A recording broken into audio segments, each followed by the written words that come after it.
जादुई टमाटर का पेड़। राजू कम पढ़ा लिखा था, इसलिए वह अपने खेतों में सब्जियां उगाया करता था।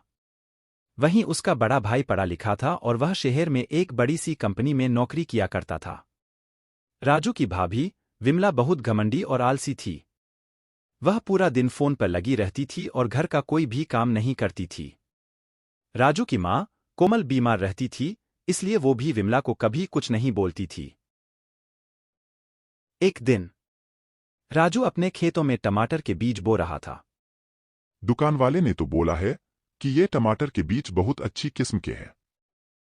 अगर इस बार टमाटर की फसल अच्छी हुई तो गीता की शादी के लिए कुछ जेवर बनवा दूंगा। आखिर अकेले भाई ये सब कैसे करेंगे। कुछ ही दिनों में राजू के खेतों में टमाटर के पौधे उग जाते हैं और उनमें अच्छे टमाटर भी लग जाते हैं। टमाटर तो बहुत अच्छे हैं। इसी हफ्ते तक इन्हें मंडी में बेच दूंगा। लेकिन भगवान को शायद कुछ और ही मंजूर था। रात को सब अपने घरों में सोए हुए थे और अचानक बहुत तेज बारिश होने लगती है और पूरी रात मूसलाधार बारिश होती है। अगले दिन जब राजू खेत में जाकर देखता है तो पूरे खेतों में पानी भरा हुआ था और सारी टमाटर की फसल खराब हो गई थी। अब राजू बहुत परेशान था। क्या हुआ बेटा, इतना परेशान क्यों हो? माँ कुछ भी अच्छा नहीं हो रहा, टमाटर की सारी फसल बर्बाद हो गई। अब तो दोबारा बीज बोने के लिए पैसे भी नहीं है।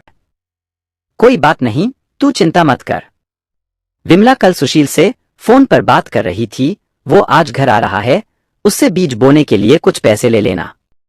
2 दिन के बाद भैया, मुझे कुछ पैसे चाहिए थे। इस बार बारिश होने से टमाटर की सारी फसल बर्बाद हो गई है। देख राजू, मेरे पास खेतों में पैसे बर्बाद करने के लिए नहीं है, तुम्हारा तो हर बार का यही रहता है। इस बार फसल अच्छी नहीं हुई, कभी बारिश हो गई। मैं विमला को अपने साथ शहर लेने आया हूं, अब तुम अपना और माँ का और गीता का खुद देख लो, हमें तुम्हारे साथ यहां नहीं रहना और हम अब कभी भी गांव लौटकर नहीं आएंगे। भैया, ये आप क्या कह रहे हो? माँ को आप ऐसे बीमार हालत में कैसे छोड़कर जा सकते हो?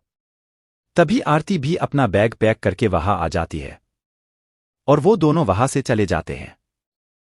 अब राजू के पास ना तो पैसे थे और ना ही कोई उम्मीद। वो दुखी होकर अपने खेतों में चला जाता है। हे भगवान, अब क्या होगा? मेरी बीमार माँ और बहन की सारी जिम्मेदारी मुझ पर है। मुझे कुछ समझ नहीं आ रहा कि मैं क्या करूं। राजू के आंसू बर्बाद हुए टमाटर के खेतों में गिर रहे थे, तभी अचानक राजू को चमकती हुई कुछ किरणें दिखाई देती है। अरे, यह कैसी किरणें हैं जो इतनी चमकती है? राजू तेजी से उस किरणों की तरफ जाकर देखता है तो वहां टमाटर का एक बहुत बड़ा पेड़ था और पूरा पेड़ चमकते हुए टमाटरों से भरा हुआ था। अरे, ये क्या चमत्कार है, टमाटरों का इतना बड़ा पेड़। राजू टमाटर तोड़ता है और अचानक उसकी जगह और नए टमाटर आ जाते हैं। अरे, ये तो जादू है, टमाटर की जगह नए टमाटर आ गए। तभी पेड़ से आवाज आती है, तुम अपने खेतों में बहुत मेहनत करते हो, लेकिन बारिश की वजह से तुम्हारी सारी फसल बर्बाद हो गई। मैं एक जादुई टमाटर हूं। मैं मेहनती और मन की सच्चे लोगों की मदद करता हूं, तो मेरे पेड़ से टमाटर उतारकर उससे पैसे कमा सकते हो, लेकिन कभी भी लालच नहीं करना। मेरी मदद करने के लिए बहुत बहुत शुक्रिया। उसके बाद राजू टमाटर के पेड़ से टमाटर तोड़ता है और उन्हें मंडी में बेच देता है।